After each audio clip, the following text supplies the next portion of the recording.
नमस्कार, मैं रवीश कुमार। हमारे नए चैनल पर आपका बहुत बहुत स्वागत है। सबसे पहले चैनल को सब्सक्राइब कर दे, वीडियो को लाइक कर दे और आप हमारी वीडियो कहां से देख रहे हैं कमेंट करके जरूर बताएं। तो चलिए वीडियो शुरू करते हैं। महाराष्ट्र की राजनीति इन दिनों एक जबरदस्त भूचाल से गुजर रही है और इस बार वजह है एक कथित 800 करोड़ का एम्बुलेंस घोटाला। यह घोटाला सिर्फ वित्तीय घोटाला नहीं बल्कि सत्ता की दीवारों को हिलाने वाला मामला बन चुका है और आरोपों की जद में है खुद एकनाथ शिंदे के बेटे सांसद श्रीकांत शिंदे। मामला सीधे सीधे राज्य सरकार की 108 एम्बुलेंस सेवा से जुड़ा है, जिसके लिए मार्च 2024 800 करोड़ का टेंडर जारी किया गया था। इस टेंडर को सुमित फैसिलिटीज लिमिटेड समेत 3 कंपनियों को मिला और यहीं से घोटाले की कहानी शुरू होती है। शिवसेना उद्धव गुट के सांसद संजय राउत ने इस टेंडर को फर्जीवाड़े का महाकाव्य बताते हुए प्रेस कॉन्फ्रेंस में एक के बाद एक धमाके किए। राउत का दावा है कि इस सेवा पर असली खर्च सिर्फ 880 करोड़ आना चाहिए था, लेकिन इसे 800 करोड़ तक फुला दिया गया और उसमें से मोटी रकम श्रीकांत शिंदे की मेडिकल फाउंडेशन और चुनावी खर्चों में झोंकी गई। उन्होंने इस प्रोजेक्ट के पीछे जिस शख्स का नाम लिया वो है अमित सालुंके, वही व्यापारी जिसे हाल ही में झारखंड के बहुत चर्चित शराब घोटाले में गिरफ्तार किया गया। राउत का आरोप है कि सालुंके श्रीकांत शिंदे के बेहद करीबी हैं और उनकी कंपनी को ही एम्बुलेंस सेवा के संचालन का अनुबंध मिला। इसके बाद करोड़ों रुपए प्रभा शिंदे मेडिकल फाउंडेशन में ट्रांसफर किए गए, जिसे राउत ने चुनावी निवेश बताया।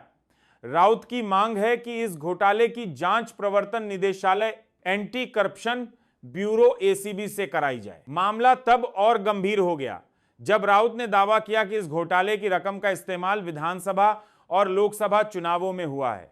उन्होंने यह भी कहा कि बहुत जल्द महाराष्ट्र में राजनीतिक समीकरण बदल सकते हैं और एक नया मंत्रिमंडल सामने आ सकता है, लेकिन सरकार ने इन आरोपों को खारिज कर दिया है। शिंदे गुट और बीजेपी की ओर से कहा गया कि यह महज राजनीतिक साजिश है। उद्योग मंत्री उदय सामंत और प्रवक्ता शीतल मात्रे ने राउत को बिना सबूत का बोलने वाला नेता करार दिया और कहा कि यह सब ध्यान भटकाने की साजिश है। इस बीच विपक्ष ने यह सवाल उठाया है कि एम्बुलेंस की लागत 33 लाख से 86 लाख रुपए तक कैसे पहुंच गई और सबसे बड़ा सवाल 70% भुगतान अग्रिम कैसे कर दिया गया। यह प्रक्रिया पारदर्शिता की धज्जियां उड़ाती है। एनसीपी नेता रोहित पवार ने सरकार से टेंडर को रद्द करने की मांग की और कहा कि यदि सरकार ईमानदार है तो तुरंत जांच का आदेश दे। राउत का कहना है कि यह घोटाला सिर्फ कागजों तक सीमित नहीं, इसमें पैसे की सीधी लेन देन हुई है। उन्होंने यह भी खुलासा किया कि झारखंड से आई टीम ने गुरुवार को अमित सालुंके को गिरफ्तार किया, वही शख्स जो इस पूरे घोटाले का मास्टरमाइंड बताया जा रहा है। इतना ही नहीं, राउत ने यह भी दावा किया कि अब श्रीकांत शिंदे की गिरफ्तारी की संभावना भी बन रही है। उन्होंने कहा कि सरकार की नाकामी और घोटालों का बोझ अब सीएम देवेंद्र फडणवीस के सिर पर है और वह इस दबाव को झेल नहीं पा रहे। यही वजह है कि अब कैबिनेट में बड़े उलटफेर की अटकलें लगाई जा रही हैं। अब सवाल यह है कि क्या वाकई श्रीकांत शिंदे की मुश्किलें बढ़ने वाली हैं?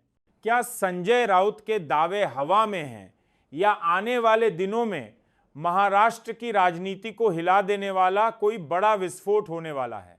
फिलहाल इतना तो तय है कि 800 करोड़ के इस कथित एम्बुलेंस घोटाले ने महाराष्ट्र की राजनीति में आग जरूर लगा दी है। अब जनता की निगाहें हैं सीबीआई, एसीबी और कोर्ट पर टिकी हुई हैं कि क्या वहीं श्रीकांत शिंदे के खिलाफ कोई कार्रवाई होती है या फिर नहीं। लेकिन जो भी हो, यह लड़ाई अब सिर्फ भ्रष्टाचार की नहीं रही, बल्कि यह लड़ाई अब सियासी अस्तित्व की लड़ाई बन गई है। इस रिपोर्ट में फिलहाल इतना ही। मिलते हैं एक नई खबर के साथ, तब तक के लिए मुझे दीजिए इजाजत। नमस्कार।